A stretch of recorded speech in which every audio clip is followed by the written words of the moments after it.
శ్రీ తెలుగు వాస్తు ఛానల్కి స్వాగతం. ఇవాల్టి వీడియో ఏంటంటే ఆయాది గణితం, ఆయం కట్టడం. తెలంగాణలో అయితే పదకం కట్టడం అని అంటుంటారు. ప్రాంతాలు ఏదైనా సరే ఆయాది గణితం అన్నది శాస్త్రవచనం. అంటే ఇంటికి ఆయం కట్టాలా వద్దా, కడితే ఎటువంటి ప్రయోజనాలు ఉంటాయి, ఆధునిక కాలంలో ఆయం కట్టాల్సిన అవసరం ఉందా లేదా, శాస్త్రాల్లో ఏముంది అనే విషయాన్ని నేను చర్చించబోతున్నాను. ముందుగా ఆయం కట్టే విధానాల గురించి తెలుసుకోండి. కొన్ని ఏరియాల్లో ఆయం గృహం యొక్క లోపడి కొలత, లోపల ప్లాస్టింగ్ అయిన గోడ ఆ పొడవు వెడల్పు ఇలా తీసుకుంటారు. గృహం లోపడి కొలత అదే ప్రమాణం అని చెప్పి శాస్త్రంలో ఉంది. ఒకే బుక్లో రెండు విధాలు కూడా ఉంది. మయవాస్తు అనే గ్రంథం చదవండి. దాంట్లో గృహం యొక్క మధ్య కొలత, గోడ యొక్క మధ్య కొలత. గోడ 9 అంగుళాల గోడ ఉందనుకోండి, 4.5 అంగుళాలు ఇటు 4.5 అంగుళాలు అటు కలిపి మెజర్మెంట్ తీసుకోవడం. ఆయం కట్టడానికి ఆయాది గణితం అంటే ఏంటంటే ఆయంలో ఆయం వస్తుంది, ధనం వస్తుంది, రుణం వస్తుంది. ధనం రుణం తీసేస్తే మిగిలింది లాభం అవుతుంది. వయస్సు, వారం, తిథి, నక్షత్రం, దిక్పతి, అంశ, యోగం. ఆయంలో ఇవన్నీ వస్తాయి. మేము కూడా ఇది వేస్తాం. మన పంచాంగం అంటూ ఉంటారు కదా, పంచాంగం ఏంటండి?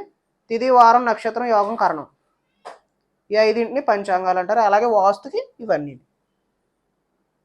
ఇది ఒక్కొక్కటి కూడా మాన్యువల్గా క్యాల్కులేట్ చేసుకుంటూ రావాలి. ఆయాలు మొత్తం 8 ఉంటాయి. 8 4 మంచివి, 4 చెడ్డవి ఉంటాయి. ఈ 4 మంచిట్లో 1, 3, 5, 7 ధ్వజాయం, సింహాయం, వృషభాయం, గజాయం. ఈ 4 మంచి. సరే, మనం ఆయం కట్టే విధానం సపరేట్ వీడియో చేసుకుందాం. ఇది లెంత్ అయిపోతుంది కాబట్టి ప్రస్తుతం దీని విషయం గురించి మాట్లాడుకుందాం. కొంతమంది ఆయాన్ని గజాల్లో కడుతూ ఉంటారు. కొన్ని ఏరియాల్లో కర్ణాటక సైడ్ అయితే అడుగుల్లోనే ఆయం కడుతుంటారు. సపోజ్ ఇది వచ్చేసి 20 ఫీట్లు ఉంది, ఇది వచ్చేసి 30 ఫీట్లు ఉంది. శాస్త్రవచనం ఏంటంటే లోపల కొలత తీసుకోమని. ఒకే బుక్లో ఈ మధ్య కొలత తీసుకోమని ఉంది. కొంతమంది అంటే ఇంకా వినూత్నంగా బయట కొలతలు తీసుకుంటారు. ఈ మధ్యకాలంలో ఒక అతను చెప్పాడు, షాక్ అయ్యాను నిజంగా. ఆయన ఏం చెప్పాడంటే ఆటో క్యాడ్లోనంట మొత్తం గోడల లోపల కొలతలు కూడా తీసేసి గోడలు కాకుండా మిగిలిన వైశాల్యం తీసుకోమన్నారు. అది ఎక్కడ ఉందో ఎవరికి తెలియదు. సరే, ఇవన్నీ కూడా ప్రక్షిప్తాలని మనం పక్కన పెడితే శాస్త్రంలో ఇది ఉంది, మధ్య కొలత ఉంది, లోపల కొలత ఉంది. ఆంధ్రప్రదేశ్, తెలుగు రాష్ట్రాల్లో, తెలంగాణలో కూడా ఇదే ప్రాచుర్యంలో ఉంది. లోపలి కొలత తీసుకోవడమే ఉత్తమం. అది కూడా గజాల్లో తీసుకునేటమే ఉత్తమం. మరి ఎందుకండి అడుగుల్లో కడుతున్నారు అని చెప్పేసి మీరు అడగచ్చు. ఇక్కడ ఒక కాంట్రవర్సీ వచ్చింది. ఆయం కడతంలో కూడా విధానంలో కాంట్రవర్సీ వచ్చింది. మనం మయవాస్తు, మయుబ్రహ్మ చెప్పినటువంటి, మయుడు అంటే చాలా వీడియోలో చెప్పాను. మయుడు గురించి నేను ప్రస్తావిస్తున్నాను, విశ్వకర్మ గురించి ప్రస్తావిస్తాను. మయుడు ఎవరంటే మన భారతంలో మయసభ తెలుసు కదండి. మయసభ నిర్మించినటువంటి, అదేవిధంగా రావణ బ్రహ్మ యొక్క మామగారు, మండోదరి యొక్క తండ్రి, మొత్తం లంకా నగరాన్ని మొత్తం బంగారంతో నిర్మించినటువంటి మహర్షి, చాలా గొప్ప ఆయనండి. మయబ్రహ్మ రాసినటువంటి వాస్తు శాస్త్రమే మయవాస్తు. అంటే మయవాస్తుని ఎక్కువ ప్రస్తావించడానికి కారణం ఏంటంటే కలియుగంలో మయవాస్తు అన్నది బాగా యోగిస్తుంది. విశ్వకర్మలో కూడా చాలా మంచి విషయాలు ఉన్నాయి, అవి కూడా మనం అన్వయం చేసుకోవాల్సిన అవసరం ఉంది. సరే, మయబ్రహ్మ ప్రకారం ఏంటంటే వైశాల్యం కాదు, గృహం యొక్క 2 పొడవులు అంటే 2 పొడవులు అంటే 30, 30, 60 ప్లస్ గృహం యొక్క 2 వెడల్పులు 20, 20, 40, 100 అవుతుంది. దీన్ని పరిధి అన్నారు. మయబ్రహ్మ ప్రకారం. మయబ్రహ్మ ప్రకారం అంటే ఆయం ఒకటే కాన్ఫ్లిక్ట్ అవుతుంది, కాంట్రవర్సీగా ఉన్నాయన్నీ కూడా క్యాలిక్యులేషన్ విధానం అంతా ఒకటే. సపోజ్ 100 పరిధి అయింది, మయబ్రహ్మ ప్రకారం చెప్తున్నాను. పరిధి కింద తీసుకోండి, పరిధి ఇంటూ 3 డివైడెడ్ బై 8 చేస్తే శేషం వస్తుంది కదా. ఆ శేషం 8తో చేస్తున్నాం కదా, మనకి 8 రకాల ఆయాలు ఉన్నాయి కాబట్టి 8తో చేయాలి. 8తో చేస్తే శేషం కూడా 1 నుంచి 8 లోపల ఏదో ఒకటి వస్తుంది. అది మంచిదా చెడ్డదా వస్తుంది. ఇది వచ్చేసి ఆయము అన్నారు మహర్షి. ఇదంత ప్రాచుర్యంలో లేదు. ఇది చుట్టూ కొలతని బేస్ చేసుకుని, పరిధిని బేస్ చేసుకుని కట్టే విధానం. ఇంకొక విధానం ఉంది, వైశాల్యము అంటే 20 × 30 600. ఇది వచ్చేసి క్షేత్ర పదము అన్నారు. మన తెలుగు రాష్ట్రాల్లో తక్కువ ఇది అడుగుల్లో వాడడం. దీన్ని మనం 600 గజాల్లోకి మార్చుకోవాలి.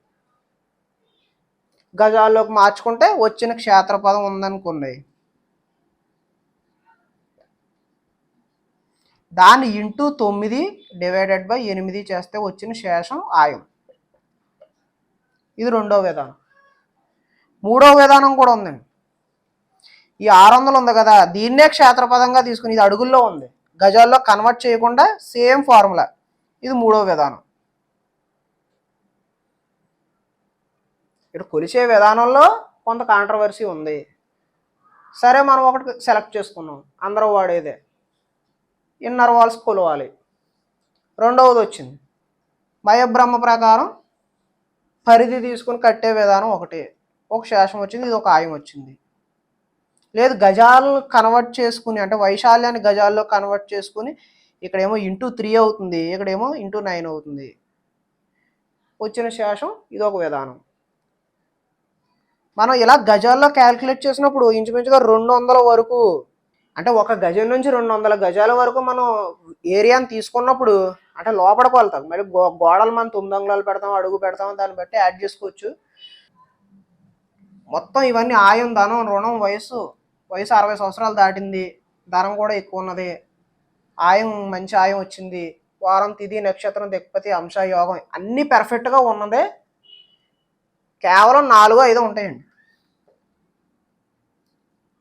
అవి కూడా మనకు ధ్వజాయం కావాలంటే ధ్వజాయం ఇందులో 1-2 ఉన్నాయి, గజాయం 1 ఉంది, సింహాయం 1 ఉంది. దీంట్లో మనకు పాసిబిలిటీ తక్కువ ఉంది ఈ విధంగా క్యాల్కులేట్ చేయడం వల్ల. సపోజ్ 129 గజాలు ఉన్నాయి, ఇది రెగ్యులర్గా వాడేది నేను, ధ్వజాయం అవుతుంది. వయసు 81 సంవత్సరాలు, లాభం 9, ఆదాయం.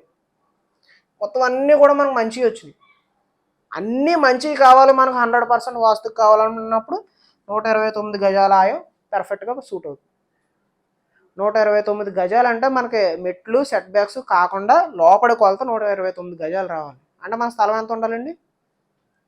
ఇంచుమించుగా 180 నుంచి 200 గజాలు ఉండాలి.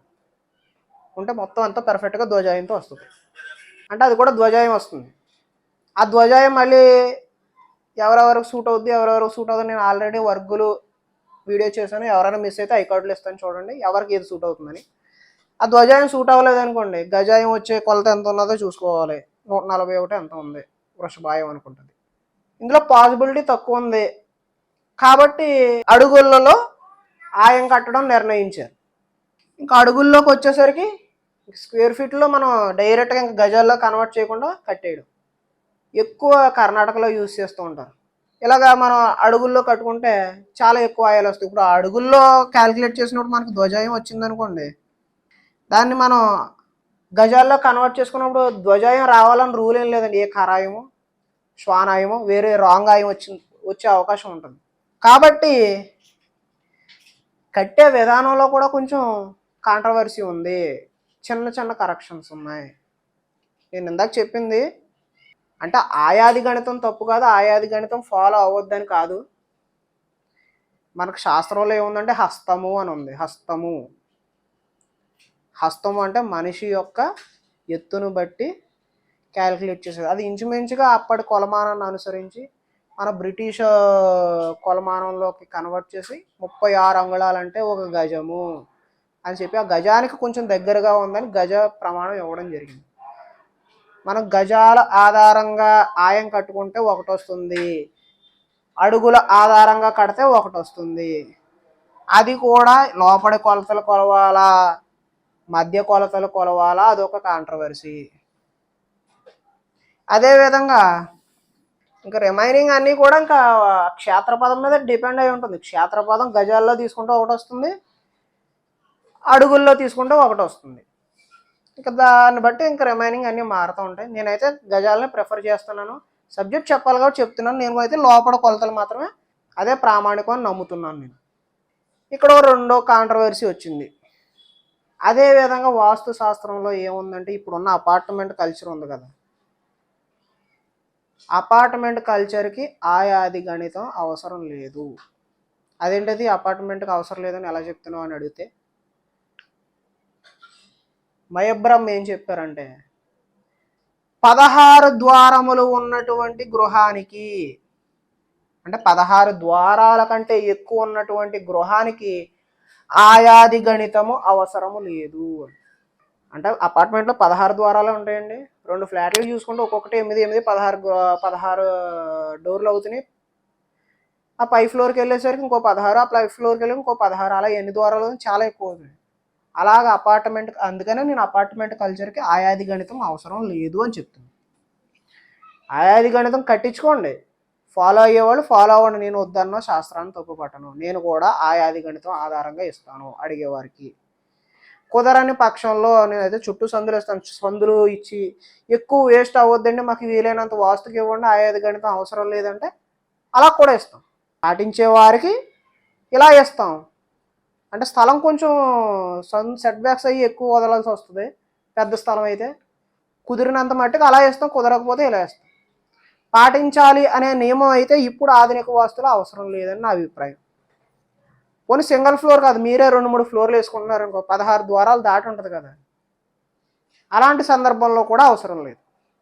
ఇల్లు వాస్తుకుంటే చాలు. ఏవేవి ఎక్కడ ఉండాలి, గుమ్మాలు ఎక్కడ ఉండాలి, సెప్టిక్ ట్యాంక్ ఎక్కడ ఉండాలి, కిచెన్ ఎక్కడ ఉండాలి, అటాచ్డ్ బాత్రూమ్ ఎక్కడ ఉండాలి, సంప్ ఎక్కడ ఉండాలి, బోర్ ఎక్కడ ఉండాలి, సెట్ బ్యాక్స్ ఎలా వదలాలి, పరిసర వాస్తు ఎలా ఉంది, వీటన్నిటి మీద డిపెండ్ అయ్యి కట్టుకుంటే నెంబర్ 1 యోగిస్తుంది. 100% వాస్తు, 100% వాస్తు అంటే 100% వాస్తు కాదండి. మీరు 100%కి వాస్తుకున్నది ఇల్లు అని చెప్పి నాకు చూపించండి ఏదైనా ఇల్లు, ఉండదు. చిన్న చిన్న కరెక్షన్స్ ఎక్కడో చోట ఏదో విధంగా ఉంటాయి. అది బిల్డర్ ఎగ్జిక్యూషన్లో కూడా చిన్న చిన్న మిస్టేక్స్ ఉంటాయి. ఎలివేషన్ డిజైన్లో కూడా మిస్టేక్స్ ఉంటాయండి. ఎలివేషన్ డిజైన్ కూడా ఒక వాస్తు నిపుణుడి యొక్క సలహా తీసుకుని డిజైన్ చేయించుకోండి. డిజైన్ బాగుంది కదా అని మీకు నచ్చినట్టు ఎలివేషన్ డిజైన్ తీసుకుంటే తప్పుడు ఫలితాలు పొందుతారు. ఇల్లు ఎంత ఇదిగా ఉన్నా సరే ఎలివేషన్ డిజైన్ వల్ల కూడా మీకు ప్రాబ్లం జరిగే అవకాశం ఉంటుంది. కాబట్టి ఎలివేషన్ డిజైన్ ఇంజనీర్ దగ్గర తీసుకున్నా అది ఏ ఫేసింగో చూసుకుని, వేలాదిగా ఉన్నారండి వాస్తు సిద్ధాంతులు, వాస్తు శాస్త్రజ్ఞులు, 100లో మంచివారు ఉన్నారు. మీ ప్రాంతంలో కూడా మంచివారు ఉండే ఉంటారు. వారికి సంప్రదించి ఎలివేషన్ డిజైన్ ఈ విధంగా వచ్చింది, తూర్పు వైపు అయితే ఇలా వచ్చింది, పడమర ఇలా వచ్చింది, ఫోటోలు చూపించండి, డిజైన్ చేసి ఇస్తున్నారు. అది బాగుంటుందా బాగోదా, దానివల్ల ఏమన్నా వాస్తు దోషాలు వచ్చే అవకాశం ఉంటుందా, డిజైన్ కోసం అవసరం లేని చోట గ్లాసులు పెట్టడం, హోల్స్ పెట్టడం, అవసరం లేని రైలింగ్స్ పెట్టడం, పెట్టే చోట వాస్తుకి అనుకూలంగా ఉన్న చోట పెట్టినా పర్వాలేదు, అనుకూలంగా లేని చోట పెడితే వ్యతిరేక ఫలితాలు వచ్చే అవకాశం ఉంటుంది.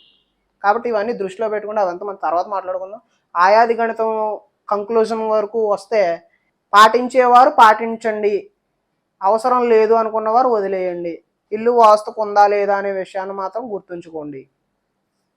అంటే మిమ్మల్ని కన్ఫ్యూజ్ చేయదలుచుకోలేదు నేను. పూర్తి 100% ఆయాది గణితం కావాలంటే 200 గజాల లోపు ఇంటికి అయితే 4 ఆయాలు ఉన్నాయి మంచి గజాల్లో అయితే.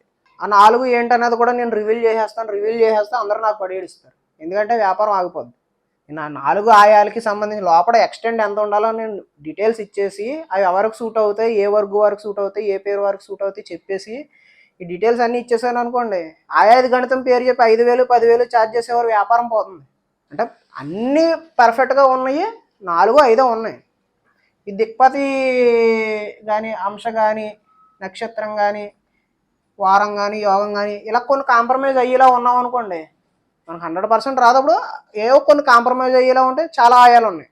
అలా చూస్తే ఇంచుమించుగా ఒక 20-30 ఉంటాయి, కొన్ని కాంప్రమైజ్ అవుతాయి. మేము కాంప్రమైజ్ అవ్వం అంటే 129 గజాలు, ఇదొకటి రివీల్ చేస్తున్నాను, ధ్వజాయం లోపల ఎక్స్టెండ్ 129 గజాలు ఉండేలాగా మీరు ఇల్లు కట్టుకోండి.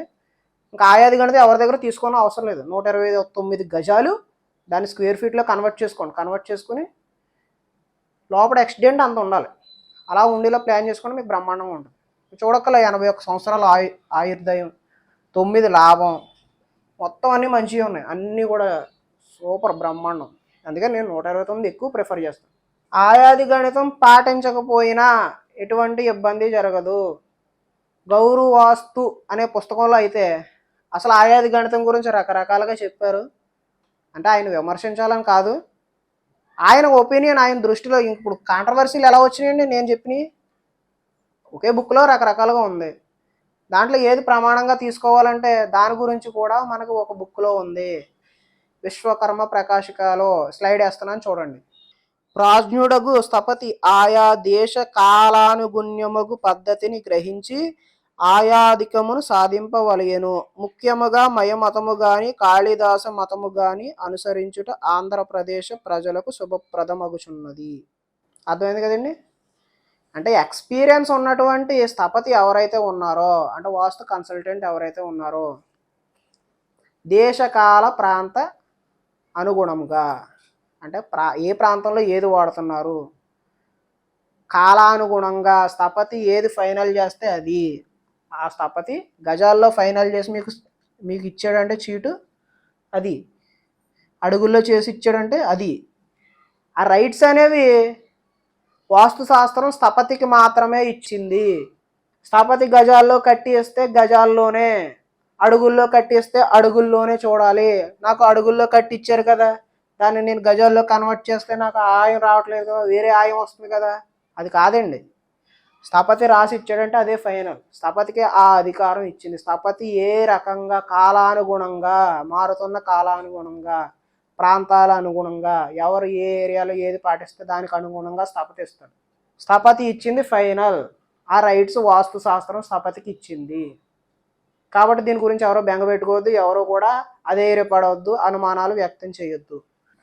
పాటించేవారు పాటించండి, పాటించకపోయినా పర్వాలేదు అనే విషయాన్ని నేను కంక్లూడ్ చేయడానికి ఇదంతా ఎక్స్ప్లెయిన్ చేశానండి. ఇదంతా ఎక్స్ప్లెయిన్ చేయడానికి చాలా టైం పట్టింది. అందరూ కూడా చాలా ఓపికగా విన్నారు. మీరందరికీ కూడా ధన్యవాదాలు.